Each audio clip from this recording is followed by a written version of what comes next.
안녕하세요. 오늘도 사연살롱을 찾아주셔서 감사합니다.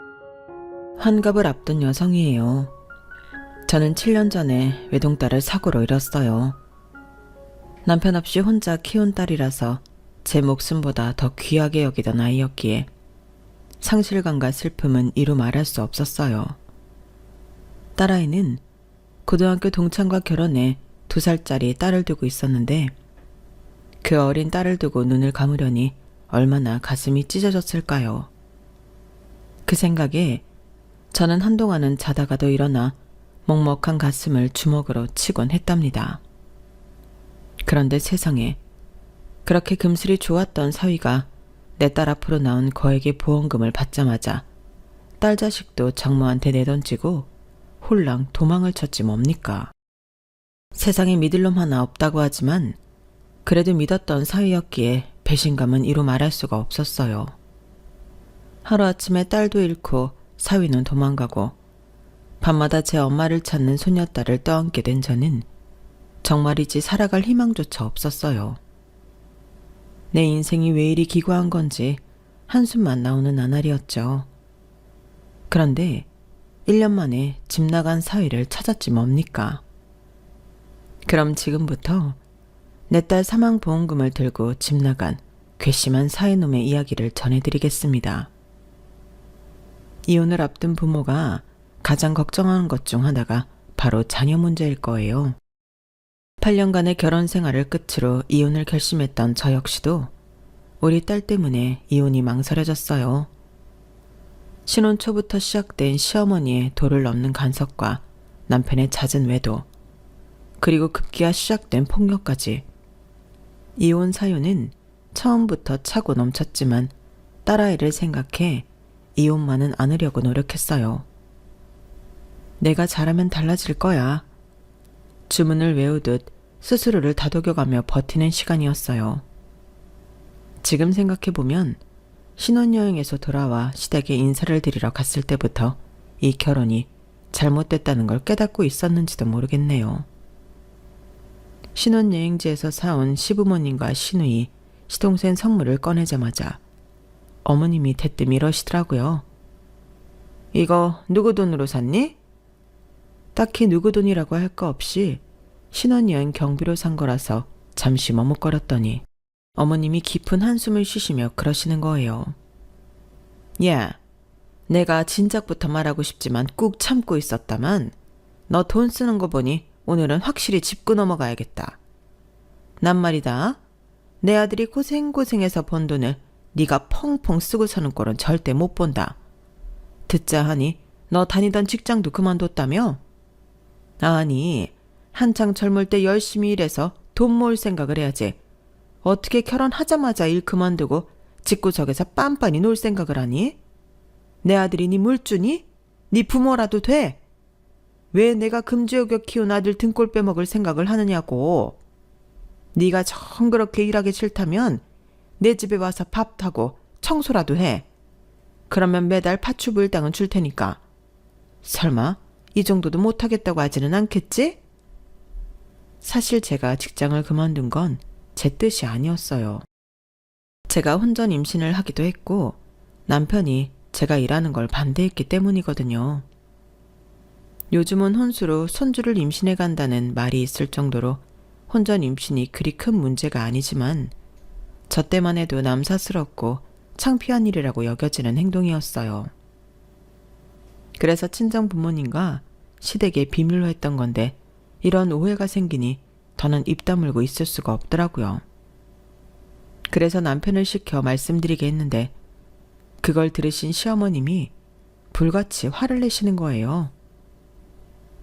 어디서 이런 근본도 없는 걸 데려온 거야?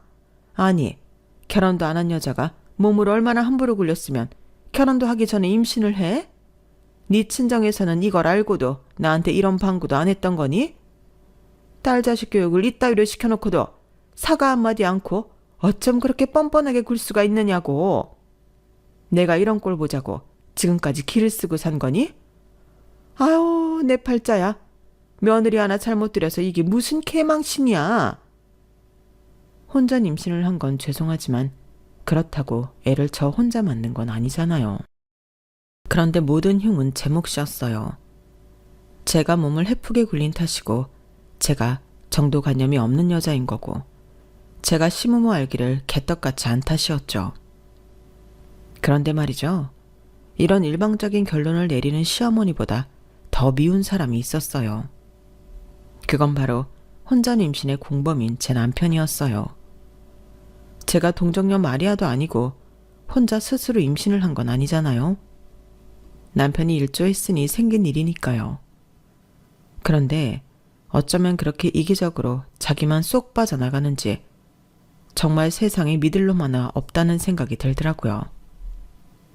어머님이 제게 원색적인 비난을 퍼붓는데도 말 한마디 거드는 것도 없고 남의 일인 양 자기는 자리에서 일어나 딴전을 부리더라고요.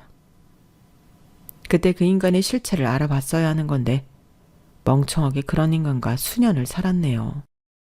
아무튼 그날 이후로 시어머니는 수시로 저희 신혼집에 드나들었어요. 집에 오셔서는 현관에 들어서자마자 신발장을 열어 젖히고는 혹시라도 낯선 놈 신발은 없는지 검사를 하시더군요. 집안에 들어오셔도 온 집안을 살피시며 코를 킁킁거리며 냄새를 맡아댔어요. 아니, 냄새를 맡으면 당신 아들 냄새인지 딴 놈 냄새인지 알 수 있는 건가요? 그런데도 저 보란듯이 매번 그러시더라고요. 그리고는 꼭 이렇게 못을 박았어요. 자고로 몸 함부로 내돌리는 여자는 패가망신의 지름길인 거다. 네 뱃속의 일을 생각한다면 네 스스로 행동거지를 제대로 하고 살아. 나중에 자식까지 남의 손가락질 받게 하지 말고. 매번 도가 넘치게 저를 환영년 취급을 하는 통에 어머님의 한마디 한마디가 제게는 비수가 되어 꽂혔어요. 그렇게 참고 참다가 한 번에 터져버린 건 출산 후 우리 딸아이 100일 때였어요. 어머님이 굳이 100일상을 차려야 한다고 하셔서 아직은 온전치 않은 몸으로 장까지 받아가 상을 차렸는데 친정 부모님까지 모인 자리에서 어머님이 또다시 저를 몸 함부로 굴리는 여자 취급을 하지 뭐해요. 저희 아빠는 얼굴이 금방이라도 터질 것처럼 발갛게 달아올랐고 엄마는 입술을 꽉 깨문 채 참고 계셨어요. 그런데도 끝까지 했던 말을 몇 번이나 거듭하며 제 흉을 보시길래 참다 못한 제가 소리를 질러버렸어요. 제발 그만 좀 하세요. 제가 밖에서 외간 남자랑 몸을 굴리다 왔나요?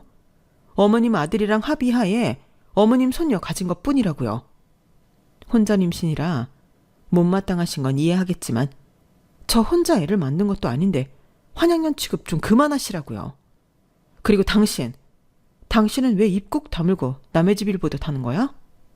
싫다는 나 끌고 가서 애 갖게 한 거 당신이잖아. 어차피 결혼할 사이니까 까칠하게 굴지 말라고 날 다그친 거 당신 아니냐고. 그런데 왜 나 혼자 뒷감당을 해야 돼? 왜 나만 몸 함부로 굴리는 년 취급을 받아야 하냐고. 애는 나 혼자 만들었어? 우리 민영이 나 혼자 만드느냐고. 그러자 어머님이 득달같이 달려들었어요. 너 지금 어디서 큰 소리냐? 어른들 앞에서 어디 큰 소리야? 니네 집에선 가정교육을 그렇게 받았어? 위아래 없이 함부로 굴라고 배웠느냐고. 세상에. 이래서 집에 여자를 들일 땐 조심해야 한다고 그러는 거다. 어떻게 이런 걸 집에 들여선 나를 이렇게 개망신을 당하게 해? 어머님, 그 말 당장 사과하세요. 저랑 이희가 같이 벌인 일인데 왜 제 부모님 탓만 하세요? 그렇게 따지면 이희도 가정교육 제대로 못 받아서 몸뚱이 함부로 굴려 혼전 임신시킨 거니까 그 부모인 어머님도 똑같이 욕먹어야 하는 게 맞잖아요. 안 그래요? 뭐? 이게 정말? 그께 어머님은 상을 뒤엎고 난동을 부리셨어요. 시누이와 시동생이 말려봤지만 어머님은 멈출 생각이 없었어요. 아주 6.25 때 난리는 난리도 아니었어요. 결국 친정아버지께서 나서서 상황을 진정시키셨어요. 어떻게 했냐고요? 모두가 보는 앞에서 제 남편 뺨을 치셨어요. 그리고는 참았던 말을 쏟아내셨죠. 당장 이혼해. 자기 한 사람 보살필 줄도 모르는 놈한테 더는 내 딸을 맡길 수 없다. 내 딸을 환양년 소리까지 듣게 하는 놈이라면 더 두고 볼 것도 없어. 넌 가장 자격도 없는 놈이야. 사부인도 당장 사과하세요. 그동안 내 딸한테 그런 천박한 소리 했던 거 사과하시라고요. 안 그러면 나도 사부인 아들을 주먹으로 교육할 테니까 어쩌시겠습니까? 사과하시겠습니까? 안 하겠습니까? 시어머니는 두 눈에서 불이 뿜어져 나오는 친정 아버지를 보시고는 그제야 겁이 나셨는지 두 손을 부들부들 떨며 제게 사과하셨어요.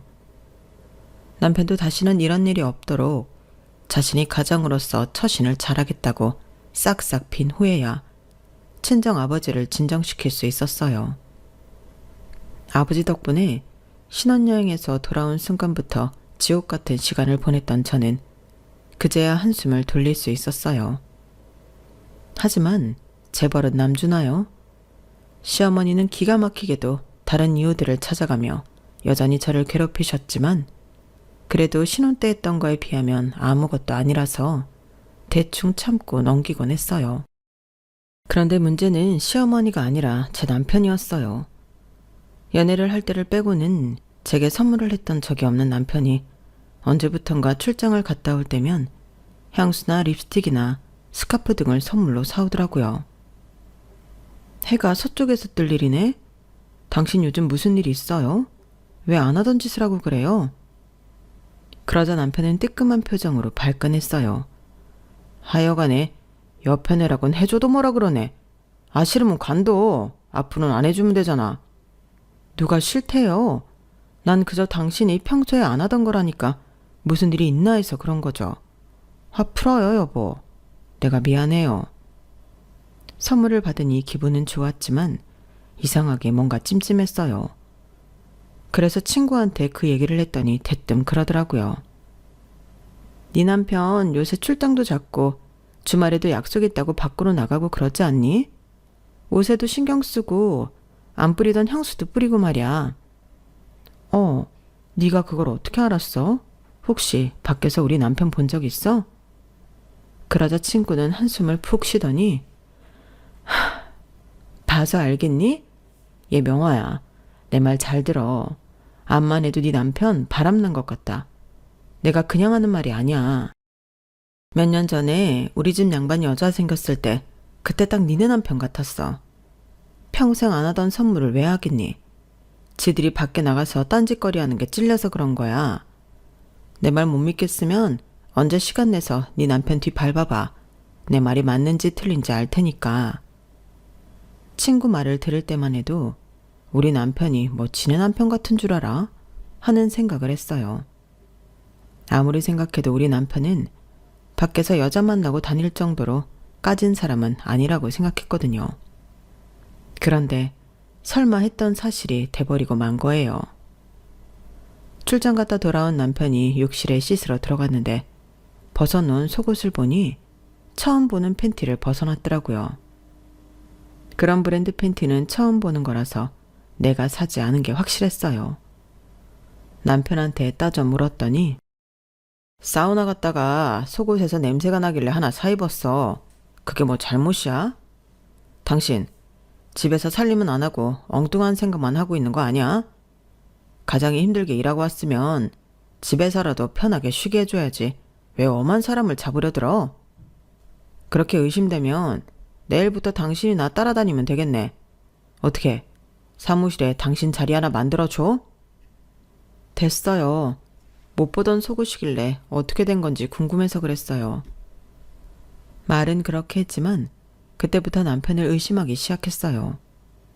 그리고 며칠 뒤 일전에 통화했던 친구와 함께 남편 뒤를 밟기 시작했어요. 제가 뒤를 밟고 있다는 걸 안 건지 남편은 일주일이 다 되도록 별다른 짓을 벌이지 않더라고요. 그래서 한시름 놓고 있었는데 뜻밖의 인물한테서 연락을 받게 된 거예요. 그건 바로 시어머니였어요. 야, 넌 근처까지 왔으면 집에 들렀다 가지 인사도 않고 바로 가버린 거니? 왜? 내가 너 보고 뭐라고 할까봐 도둑놈처럼 몰래 도망친 거야? 네? 그게 무슨 말씀이세요? 제가 언제 도망을 가요? 얘 좀 봐라.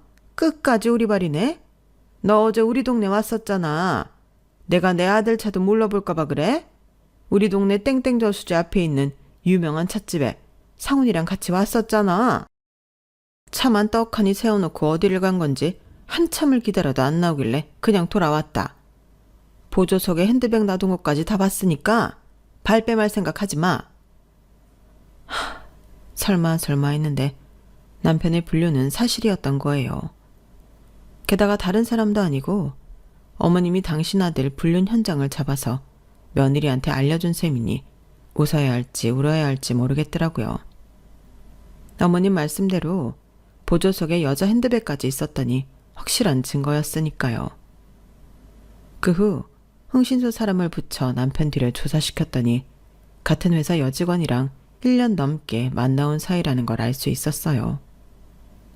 그 일로 남편과 사니 못 사니 난리를 피웠고 남편이 다시는 그런 일 없을 거라고 각서까지 쓰고 여직원은 따로 결혼할 사람이 있다면 저만 입을 다물어주면 회사도 그만두고 앞으로는 내 남편 앞에 얼씬도 안 하겠다고 해서 참고 넘어가 주기로 했어요. 하지만 한 번이 어렵지 2번, 3번은 쉽다고.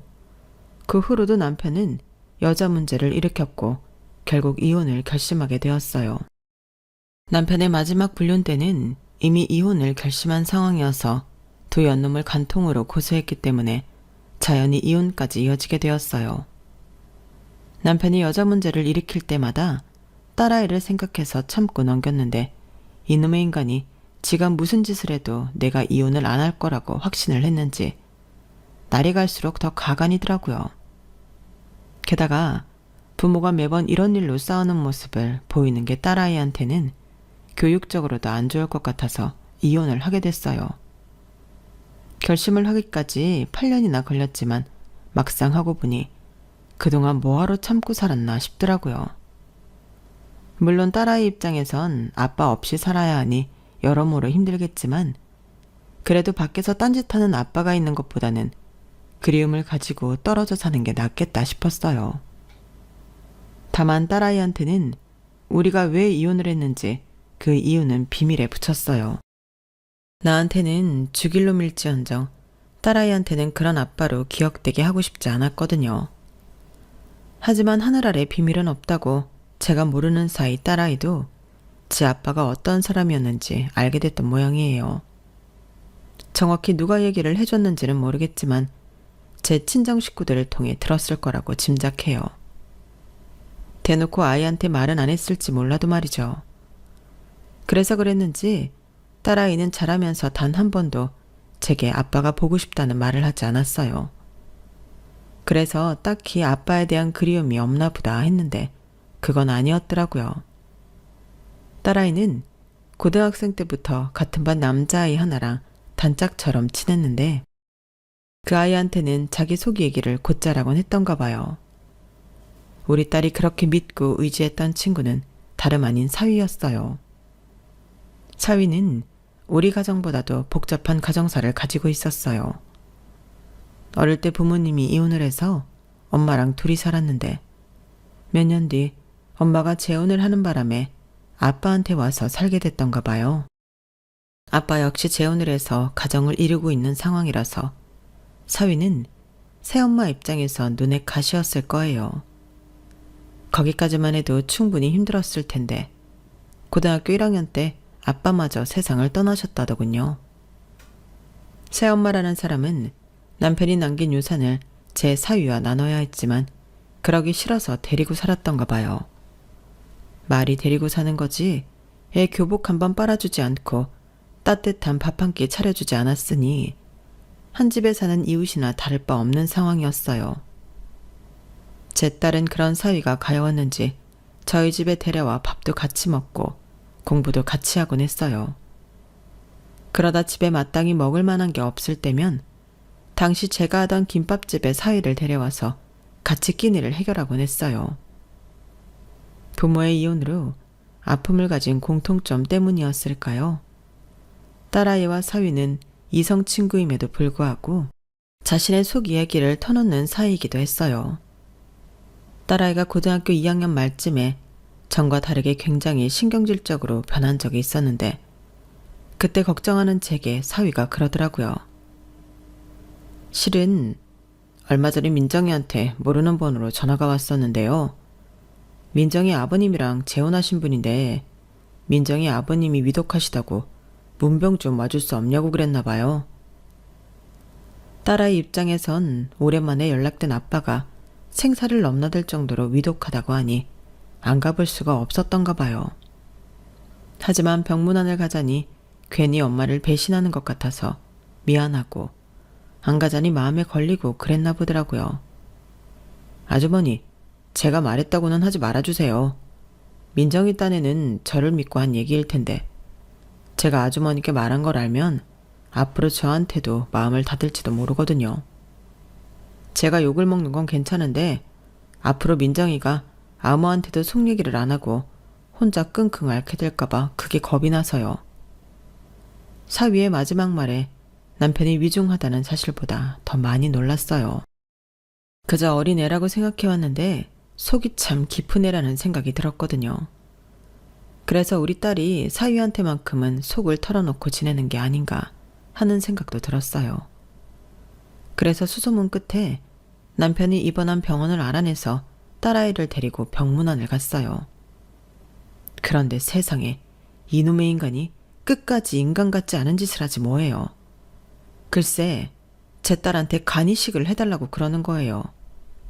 민정아, 아빠 좀 살려다오.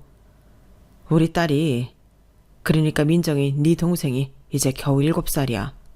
아빠가 이렇게 죽으면 그 어린 게 아빠도 없이 살아야 되잖아. 동생을 생각해서라도 네가 아빠 좀 살려다오. 그 말에 머리를 둔기로 맞은 것처럼 딩 하더라고요. 아니, 어떻게 아빠라는 작자가 미성년자인 자기 딸한테 간을 달라는 소리를 해요?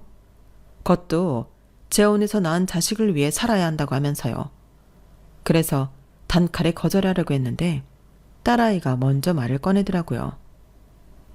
내가 왜 그래야 돼요? 아빠는 내가 그 나이 때 나를 위해 뭘 하셨는데요? 엄마 가슴에 못 박으면서 여자들이랑 바람핀 거밖에 더 있어요? 나도 아빠 없이 자랐지만 이렇게 잘 자랐어요. 모르긴 해도 7살짜리 아빠 딸도 아빠 없이 잘 자랄 수 있을 거예요. 그러니까 괜한 걱정 마시고 앞으로는 이런 일로 아줌마 시켜서 나한테 전화하지 마세요. 귀찮고 싫어요. 100번 전화해도 나 아빠한테 내가 안 줘요. 우리 엄마한테 주는 거라면 100번 1000번 주겠지만. 엄마, 나 정훈이랑 시험 공부해야 되니까 집에 가자. 제 아빠의 부탁을 똑부러지게 거절하는 딸을 보니 저보다 낫다 싶더군요. 그 후로 남편이 이식수술을 받았는지 아닌지는 들은 바가 없어서 잘 모르겠어요. 다만 그 일 이후 딸아이는 제 아빠에 대한 그리움이 싹 가신 것 같았어요. 고등학교 3학년 내내 껌딱지처럼 딱 붙어 다니던 딸아이와 사위는 대학도 같은 학교에 들어갔고 제 딸과 사위가 2년 차이로 취업을 한 후에는 자기들끼리 얘기가 끝났는지 결혼식을 올리겠다고 그러더라고요. 사위는 새엄마한테 자기 몫으로 받은 아버지 유산으로 전셋집을 장만했고 딸아이는 2년간 직장 생활을 해서 모은 돈으로 혼수를 장만했어요. 제가 해준 거라고는 결혼식 비용을 보태준 정도였어요. 둘이서 어찌나 야무지게 준비를 했는지 요즘 애들은 머리도 좋고 자기들 인생도 제대로 계획해서 사는구나 싶었어요. 결혼하고 이듬해 제 딸은 자기랑 사이를 반반 닮은 예쁜 딸을 낳았어요. 애가 애를 낳았다는 생각에 어찌나 울컥하던지 이제 엄마가 된 딸을 보면 속으로 많이 울었어요. 기특하고 고맙고 그랬거든요. 비록 부족한 엄마였지만 자식을 키워 결혼도 시키고 소녀딸까지 보고 나니 이제 내 할 일은 다 했구나 싶더라고요. 이제 힘든 시간도 다 갔으니 행복할 일만 남았다 생각했죠. 그런데 인생이 그렇게 녹록지 않더라고요. 예쁜 딸도 낳았고 이제 남편과 함께 알콩달콩 예쁜 가정을 이루고 살 일만 남은 줄 알았던 딸아이가 2년 뒤 사고로 세상을 떠난 거예요. 출장 간다고 손녀딸을 제게 맡기고 갔는데 그게 마지막이 될 줄 누가 알았겠어요. 사고 나기 불과 몇 시간 전까지도 엄마가 해준 김치찌개 먹고 싶다고 7시쯤 집에 도착할 테니 김치찌개 좀 해달라고 그랬는데 그렇게 허망하게 갈 줄이야. 남은 가족들도 그렇지만 한창 예쁜 짓을 하는 딸을 두고 황천길을 건너는 딸아이 마음은 얼마나 찢어지게 아팠겠어요. 그 생각을 하니 더 가슴이 미어져서 눈물이 멈추지 않았어요. 사위는 장례 기간 내내 먹지도 않고 잠도 안 자고 빈소에 앉아 제 딸아이 영정을 바라보고 있었어요. 어린 손녀는 제 엄마가 세상을 떠났는데도 아무것도 모른 채 제 아빠 품에 안겨 평소처럼 빵긋빵긋 웃더라고요. 그 모습을 보니 더 마음이 찢어지는 것 같았어요. 딸아이를 보내고 한동안 식음을 전폐한 채 가게도 직원한테 맡기고 집에 있었어요. 사위가 출근을 해야 해서 소녀딸을 돌봐야 했기에 억지로 침대에서 몸을 일으키기는 했지만 절반쯤은 정신을 놓고 사는 기분이었어요. 그나마 소녀딸을 돌봐야 한다는 책임이 아니었다면 모든 걸 다 놓아버렸을지도 모르겠네요. 자다 일어나면 엄마를 찾으며 우는 소녀딸을 보면서 내가 정신을 차려야 이 어린 걸 제대로 키울 수 있다고 마음을 다잡곤 했지만 밤이 되면 딸을 잃은 상실감에 컴컴한 심연 속으로 몸도 마음도 가라앉는 기분이었어요. 꿈에서도 딸아이 이름을 부르짖으며 온종일 헤매고 꿈에서 깨어나면 또 하루를 살아내야 하는 나날이 이어졌어요. 그런데 말라 비틀어진 풀포기 같던 일상을 깨우는 일이 벌어진 거예요. 믿었던 사위가 느닷없이 찾아와 손녀딸을 제게 떠넘기곤 이러는 거예요. 장모님, 저도 제 인생 살아야겠어요. 한창 젊은 나이에 죽은 여자 붙들고 살 수는 없는 거잖아요. 그러니까 예림이는 장모님이 맡아 키워주세요. 엄마가 없으면 외할머니라도 키워주셔야죠. 안 그래요? 참, 양육비로 1억 통장에 넣어드렸으니까 앞으로 저한테 연락은 안 하셨으면 합니다. 뭐 하셔도 안 받을 테지만요. 그 사람 집은 오후에 이삿짐센터에서 가져다 줄 겁니다. 그럼 안녕히 계세요. 아니 이보게, 그게 지금 무슨 소린가? 자네 지금 새 인생 살겠다고 자식까지 버리고 가겠다는 거야? 아니 세상에, 이게 도대체 무슨 경우인가? 이서방! 이서방! 사위는 자기 할 말만 하고는 뒤도 안 돌아보고 도망치듯 가버렸어요. 제 팔에 안긴 손녀딸은 제 아빠를 부르며 자지러지게 울어댔지만 사위는 끝내 돌아오지 않았어요. 도대체 뭐가 어떻게 된 건지 모르겠더라고요. 내막을 알게 된 건 며칠 뒤 보험 설계사를 통해서 그간 있었던 일을 전해 듣고서였어요. 사위가 며칠 전에 제 딸아이 앞으로 나온 거액의 사망보험금을 수령해 갔다고 하더라고요. 그러니까 이놈이 돈을 보자 눈이 뒤집혀서 자식도 버리고 새 인생 살겠다고 떠난 거였어요. 살던 집도 이미 정리했고 가전제품이며 가구는 업체에 맡겨 처분했더라고요.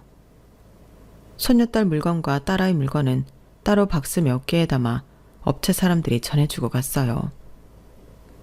딸아이를 잃은 슬픔이 가시기도 전에 사위한테 뒤통수를 맞자 그제야 정신이 바짝 들었어요. 하긴 믿었던 남편놈도 나를 배신했는데 사위놈이라고 못할까? 어쩌면 내 인생의 남자들은 하나같이 이렇게 이기적인 놈들 뿐이지. 하도 분하고 화가 나서 이가 박박 갈렸어요. 사위가 집을 나가고 손녀딸을 키우며 살게 된 저는 하루하루 독을 쓰며 살았던 것 같아요. 밥도 맛으로 먹는 게 아니라 어떻게든 오래 살아서 내 손녀 곁에 오래 있어줘야 한다는 사명감으로 먹었고 한 푼이라도 더 벌어서 손녀 손이 쥐어줘야 한다는 생각에 돈에 급급하지 않던 성격도 조금씩 변해갔어요. 그렇게 1년이 어떻게 지나갔는지 모르게 후딱 흘러갔고 어느 정도 새로운 생활에 적응해가기 시작했어요. 그런데 하필 그때 찢어 죽여도 시원찮은 사위 소식을 듣게 된 거예요. 저와는 여고 동창으로 우리 손녀 돌잔치에도 와주었던 친구가 제 사위를 봤다고 그러더라고요. 그런데 봤다는 장소가 병원이더라고요.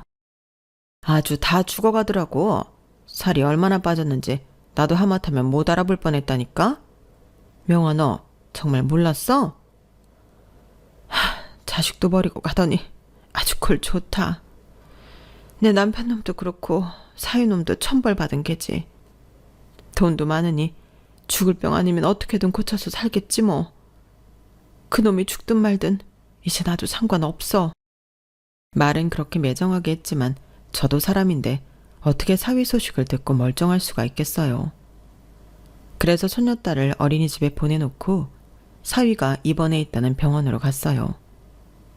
병실에 들어갈 엄두가 안 나서 병실 밖 복도에 서서 안을 살피고 있었는데 누가 제 등을 톡톡 치더라고요. 놀라서 얼른 도망을 치려는데 그 사람이 저를 따라와서 그러는 거예요. 이정원 환자 아는 분 맞으시죠? 혹시 장모님이세요? 그걸 아주머니가 어떻게 아세요? 우리 사위가 내 얘기를 하던가요? 하다뿐인가요? 자랑을 얼마나 하든지 몰라요. 자기한테는 엄마나 다름없는 분이라고 그러더라고요. 제게 말을 건 건 다름 아닌 사위의 간병인이었어요. 간병인을 통해 얘기를 들어보니 지금까지 제가 사위를 오해했던 거더라고요. 딸아이 장례를 치르고 얼마 안 돼서 회사에서 진행했던 건강검진 결과가 나왔는데 위암 판정을 받은 거예요. 도저히 믿을 수가 없어서 병원을 여러 군데 가보았지만 결과는 같았어요. 초기면 몰라도 꽤 진행된 상태라서 병원에서도 비관적인 얘기를 들었던가 봐요. 제가 딸을 잃은 지 얼마 안 됐는데 사위까지 잘못되면 너무 힘들어할까봐 사위는 그런 방식으로 우리 곁을 떠났던 거예요. 가진 돈을 다 주고 가면 제가 의심할까봐 돈에 눈이 멀어 자식도 버리고 떠나는 나쁜 놈으로 보이려고 일부러 돈까지 싸매고 갔던 거죠. 어차피 자기가 죽으면 그 재산은 딸아이한테 고스란히 가게 될 테니까요. 간병인을 통해 그 얘기를 듣는데 가슴이 꽉 막히는 것처럼 숨을 못 쉬겠더라고요. 이렇게 착하고 불쌍한 내 사위를 그렇게 미워하고 저주했으니 말이에요. 간병인 손을 잡고 한참을 오열한 저는 눈물을 닦고 사위 병실로 갔어요. 저를 본 사위는 놀란 표정으로 어쩔 줄 몰라 하더라고요. 그러는 와중에도 엉망이 되어버린 자신을 못 보게 하려고 얼굴을 감추는데 그 모습에 더 가슴이 무너졌어요. 이서방, 그러지 마. 그러다 주사바늘이라도 빠지면 어쩌려고 그래. 내가 안 볼게. 안 볼 테니까 제발 그러지 마. 불쌍한 우리 정훈이 네가 어쩌다 이런 몹쓸병에 걸려서 이런 꼴로 숨어 있는 거야. 아프면 아프다고 하지 왜 그 모진 소리를 하고 여기서 이러고 숨어 있냐고. 정훈아, 엄마는 괜찮으니까 아프면 참지 말고 소리도 지르고 짜증도 내고 그래. 엄마가 우리 사위 옆에서 있어줄 테니까. 장모님, 이러지 마시고 가세요. 저 나쁜 놈이에요. 돈 때문에 자식도 버리고 장모님도 버리고 나 혼자 잘 살겠다고 뛰쳐나온 나쁜 놈이라고요. 그런 놈이 병좀 걸렸다고 동정하실 필요 없어요. 그러지 말라고요. 이놈아, 내가 네 속을 모를 줄 알아? 나 힘들까봐 일부러 그러는 거 내가 모를 줄 아냐고. 더는 거짓말 안 해도 돼. 다 아니까 안 그래도 된다고. 정훈아, 우리 그냥 편하게 흘러가는 대로 살자. 더는 속에도 없는 말로 나 밀어낼 생각 말고 아픈 너는 아프면 아프다고 투정도 부리고 억울하다면 억울하다고 울고불고 해. 엄마가 다 받아줄게. 사위도 자식인데 내가 왜 그걸 못 받아주겠니? 게다가 네가 나한텐 그냥 사위니? 넌 내 아들이나 친배 없잖아. 생각해보니 우리 민정이가 널 나한테 맡기려고 널 내 사위로 데려온 모양이다. 불쌍한 놈 나라도 지켜주라고. 그래서 데려온 모양이야. 그러니까 엄마한테 의지하고 우리 같이 암이랑 싸워보자. 방송에도 종종 나오지 않든 병원에서 못 고친다고 하는 병도 기적처럼 이겨내는 사람들 말이다. 우리한테도 기적이 없으리란 보장은 없는 거잖니? 그러니까 싸워보자. 혼자 외롭게 싸우는 것보다 같이 싸우는 게 더 힘이 나지 않겠어? 눈에 넣어도 안 아플 우리 예림이 재롱도 보면서 많이 웃고 좋은 생각 많이 하면 지독한 암세포도 제풀에 꺾여 사라질지도 모르잖니? 그러니까 포기하지 말고 우리 같이 싸워보자. 결국 사위는 저를 끌어안고 펑펑 울었어요. 풍채 좋던 녀석이 1년 사이 꼬챙이처럼 말라서는 뼈만 앙상한 걸 보니 억장이 무너지는 것 같았어요. 하지만 제가 그런 티를 냈다가는 사위가 더 힘들어할 것 같아서 이를 악물고 꾹 참았네요. 얼마 뒤 사위는 퇴원해서 저희 집으로 들어왔어요. 병원에서도 딱히 치료할 게 없다고 차라리 가족들 품에서 지내는 게 나을 것 같다고 했거든요. 그 말은 돌려 말하면 가망이 없다는 뜻이었겠지만 그래도 우리는 쉽게 포기할 수가 없었어요. 아직 살아있으니까요. 죽지 않고 살아있는데 어떻게 목숨을 포기해요? 그래서 사위를 데려온 그날부터 저는 암투병에 관련된 책이며 방송이며 완치에 도움이 된다면 그게 뭐든 간에 다 찾아보면서 본격적으로 사위의 투병 생활을 도왔어요. 식단도 바꾸고 운동 스케줄표도 만들어서 나름 체계적으로 투병 생활을 이어나갔어요. 그렇게 1년이 지나고 2년이 지나고 병원에서 예상했던 생존 기간보다 훨씬 더 긴 시간을 살아내면서 조금씩 완쾌에 대한 기대감이 높아졌어요. 그리고 드디어 5년 만에 사위는 완쾌 판정을 받으면서 암 투병을 끝낼 수 있었답니다. 담당 의사를 만나 완쾌 결과를 듣던 순간 사위도 저도 기뻐서 눈물을 얼마나 쏟았나 몰라요. 죽은 사람이 살아 돌아온 기분이랄까요? 그동안 힘겨워하는 사위를 볼 때마다 속으로 딸아이한테 기도를 했었거든요. 이거사, 네가 그렇게 빨리 갔으면 최소한 사위는 내 곁에 남겨줘야 하는 거 아니니? 예림이를 생각해서라도 정훈이까지 데려가면 안 되는 거잖아. 그러니까 네가 좀 도와줘. 네 남편 우리 곁에서 오래오래 살 수 있도록 네가 좀 도와줘. 엄마가 돼서는 죽은 딸한테 이런 부탁을 하는 게 미안하기는 하지만 그래도 어쩌겠어요. 산 놈은 살리고 봐야죠. 딸아이가 도왔는지 어쨌는지는 모르겠지만 사위도 저도 이게 다 우리 딸이 도와준 덕분이라고 생각하고 있답니다. 뭐가 됐든 서울만 가면 되니까요. 이번 일을 겪고 나니 세상에 두려울 게 없네요. 죽음과도 싸워 이겼는데 뭔들 두렵겠어요. 그러니 앞으로 남은 인생은 사위랑 손녀딸이랑 야무지게 행복 찾아먹으며 살 생각입니다. 많이 응원들 해주세요. 지금까지 제 사연을 들어주셔서 감사합니다. 건강이 최고죠. 건강하시고 더 행복하세요. 여러분, 사연 댓글에 응원과 현명한 조언 부탁드려요. 좋아요와 구독은 저에게 큰 힘이 됩니다. 오늘도 좋은 일 가득하세요.